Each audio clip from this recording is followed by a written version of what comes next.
जी अस्सलाम वालेकुम। उम्मीद है कि आप सब लोग खैरियत से होंगे। गुज़िश्ता रोज इमरान खान साहब से जिन वकला की मुलाकात हुई, उस मुलाकात में इमरान खान साहब टेलीविजन के ऊपर, मीडिया के ऊपर पाकिस्तान तहरीक इंसाफ का ओवरऑल जो मुल्क में बयानिया है उस पर भी गुफ्तगू करते रहे, बताते रहे कि क्या चीजें हाईलाइट होनी चाहिए, क्या चीजें हाईलाइट नहीं होनी चाहिए। अब इस मुलाकात के बाद बहुत सारे लोग एक्सपेक्ट कर रहे थे कि शायद कोई ट्वीट वगैरह आए, कोई इलामिया जारी किया जाए, बताया जाए कि इमरान खान साहब ने क्या मैसेज दिया है। नॉर्मली जब भी इमरान खान साहब से मुलाकात होती थी, कोई ट्वीट आती थी, कोई डिटेल मैसेज जारी किया जाता था, लेकिन अभी तक वैसे ही कोई चीज मेरी नजर से नहीं गुजरी। हो सकता है कि आने वाले दिनों में या बाय द टाइम ये वीडियो हम बना चुके हों तब तक कोई चीज आ चुकी हो।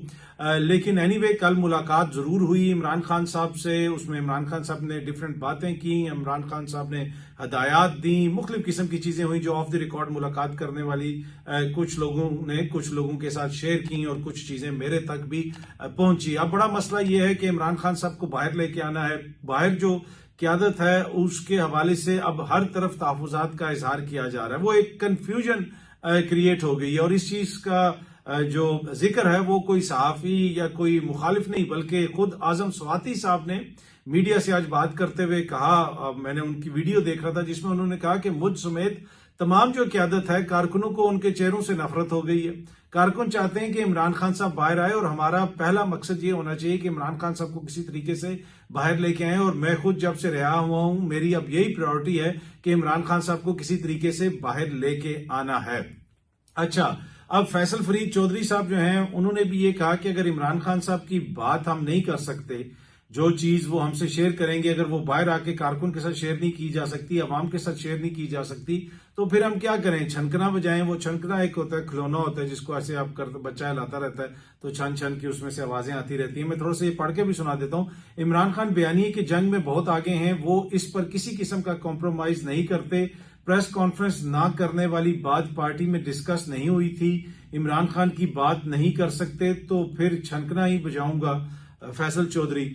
अब जिस तरह कल भी मैंने कहा, ये मैं आपको जिम्मेदारी से खबर दे रहा हूं कि कल की मुलाकात में इमरान खान साहब ने मीडिया पे बैठ के, दीगर जगहों पे बैठ के बयानिया कैसे बनाना है, अपना बयानिया कैसे पेश करना है, इसके हवाले से वहां पे इमरान खान साहब ने अपने वकला से गुफ्तगू की और स्पेशल हदायत दी। अब बाहर आके क्या बातें होती हैं, क्या नहीं होती, ये आने वाले दिनों में चीजें मजीद क्लियर होंगी।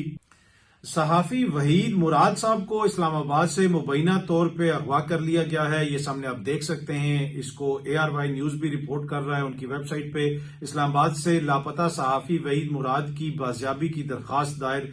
ये हसनैन अहमद चौधरी साहब हैं, ARY के न्यूज रिपोर्टर हैं, कोर्ट रिपोर्टिंग करते हैं। ये उनकी खबर है। वी न्यूज भी इसको रिपोर्ट कर रहा है। सहाफी वहीद मुराद के घर से अगवा कर लिया गया। अहले खाना की तस्दीक, यानी सहाफी वहीद मुराद को घर से अगवा कर लिया गया और अहले खाना ने इस चीज की तस्दीक की है। अब इस्लामाबाद हाई कोर्ट में उनकी बाजियाबी के लिए पिटिशन भी दायर कर दी गई है। बैनुल अक़वामी मीडिया इंडिपेंडेंट उर्दू भी इसको रिपोर्ट कर रहा है। सहाफी वहीद मुराद अगवा बाजियाबी के लिए अदालत में दरखास्त दायर। अहले खाना के मुताबिक सहाफी वहीद मुराद को मंगल और बुध की दरमियानी शब इस्लामाबाद के सेक्टर G8 में वाकया उनके घर से काले कपड़ों में मलबूस निकाबपोश अफराद ने अगवा किया। इस तरह की खबरें भी आ रही हैं कि हो सकता है कि आज सहाफी वहीद मुराद साहब को किसी वक्त इस्लामाबाद की किसी अदालत में पेश कर दिया जाए, शायद उनको गिरफ्तार किया गया हो। अभी ये खबर कंफर्म नहीं है लेकिन इस तरह की खबरें आ रही हैं। हो सकता है कि बाय द टाइम आप लोग ये वीडियो देखें तो या तो उनको किसी अदालत में पेश कर दिया गया होगा या फिर अभी तक फिर मालूम नहीं हुआ होगा कि वो किधर हैं।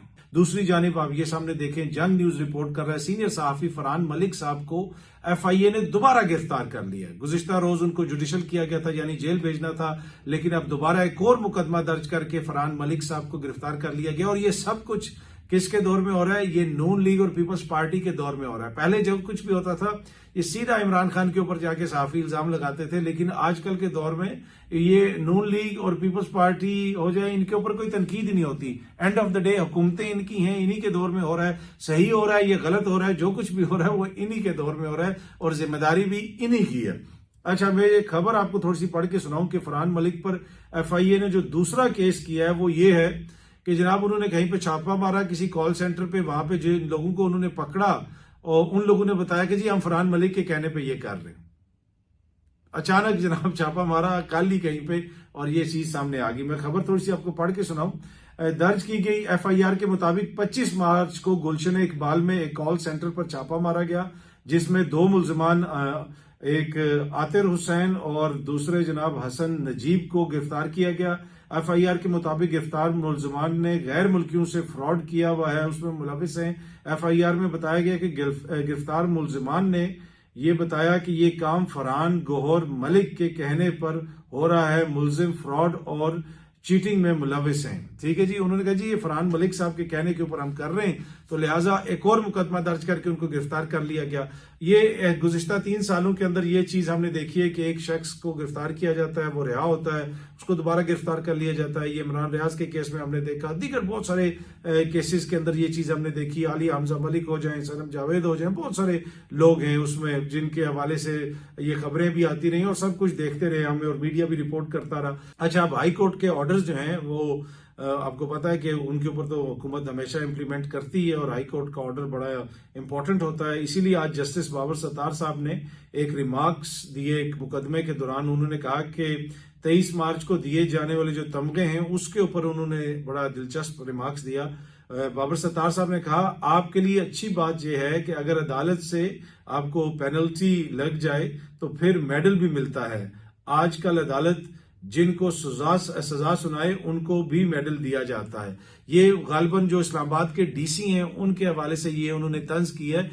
इनको बाबर सत्तार साहब ने 6 महीने की सजा सुनाई थी, वो सजा याफ्ता हैं। इस्लामाबाद के डीसी तौहीन अदालत के मुकदमे में इस वक्त उनकी सजा मुअत्तल हुई है, डीबी के सामने उनका केस लगा हुआ है, अपील जो है वो चलनी है उनकी। लेकिन सजा याफ्ता एक अफसर को जनाब तमगा दे दिया गया, तो इसी वजह से बाबर सत्तार साहब कह रहे हैं कि जनाब अगर अदालत आपके खिलाफ कोई कर देगी तो हो सकता है कि आपको भी तमगा मिल जाए। वैसे इस हवाले से साबिक जो गवर्नर हैं जुबैर साहब, उन्होंने भी कहा है, मोहम्मद जुबैर साहब ने, कि पाकिस्तान में अवार्ड्स की अहमियत हुआ करती थी, लेकिन जिस तरह अब अवार्ड्स दिए जा रहे हैं, अवार्ड तो एक मजाक बन गया है। जिस इंसान ने हुकूमत पर तनकीद नहीं की उसको अवार्ड दे दिया गया।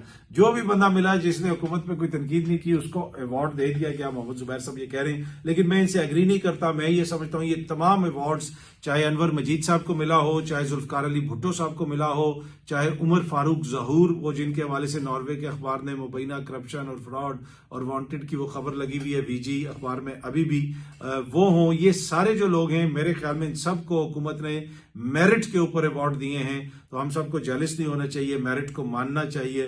तो मेरी नजर में तो ये इंतहाई मेरिट पे पूरा उतरते हैं जिन जिन को हुकूमत ने अवार्ड दिया है, चाहे वो डीसी साहब हों जो तौहीन अदालत के मुकदमे में माजी में सजा पा चुके हों या कोई और हो, इन सबको मेरिट के ऊपर दिए गए हैं तमगे। क्योंकि इस हुकूमत में आप देख लें कोई भी काम मेरिट के बगैर तो नहीं होता।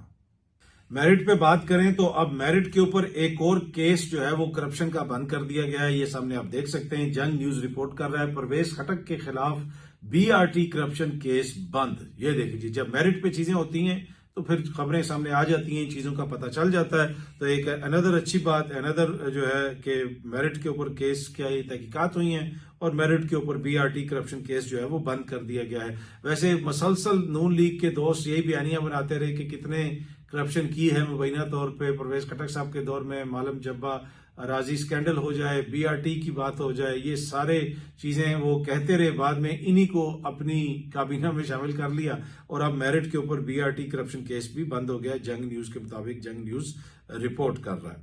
अच्छा, ईद कब होगी ये अब प्रेडिक्ट कर रहा है, स्पार्को ने पेशन गोई की है जी कि ईद कब होगी। ये बड़ी इंपॉर्टेंट खबर है, ये सामने आप देख सकते हैं। ईद उल फितर किस दिन होगी, स्पार्को ने भी शवाल के चांद की पेशन गोई कर दी।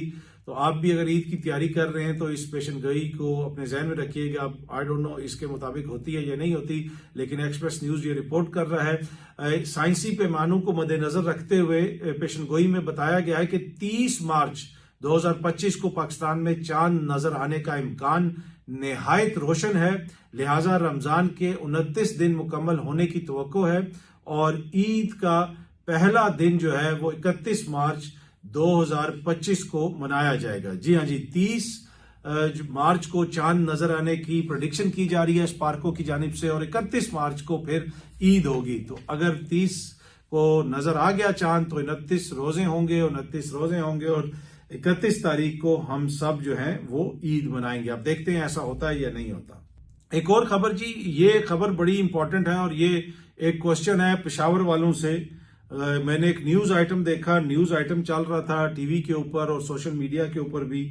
जरदारी चप्पल ने कप्तान चप्पल को मात दे दी। अब बताया गया कि जी पेशावर में कोई जरदारी चप्पल आ गई है। पहले कप्तान चप्पल थी जो इमरान खान साहब से मंसूब है, अब बताया गया कि वहां पे किसी ने कोई जरदारी चप्पल इंट्रोड्यूस करवाई है और वो अवाम में बहुत मकबूल है। अब कप्तान चप्पल जो है वो पीछे रह गई है, जरदारी चप्पल आगे निकल गई है। अगर आप लोगों का ताल्लुक किसी का भी पेशावर से है तो हमें जरूर कमेंट करके बताएं जनाब, क्या जरदारी चप्पल इतनी मशहूर हो गई है, कप्तान चप्पल से आगे निकल गई है। तो मैंने जब ये देखा तो मेरे लिए तो ये बड़ी इंटरेस्टिंग खबर थी। जरदारी चप्पल ने कप्तान चप्पल को मात दे दी।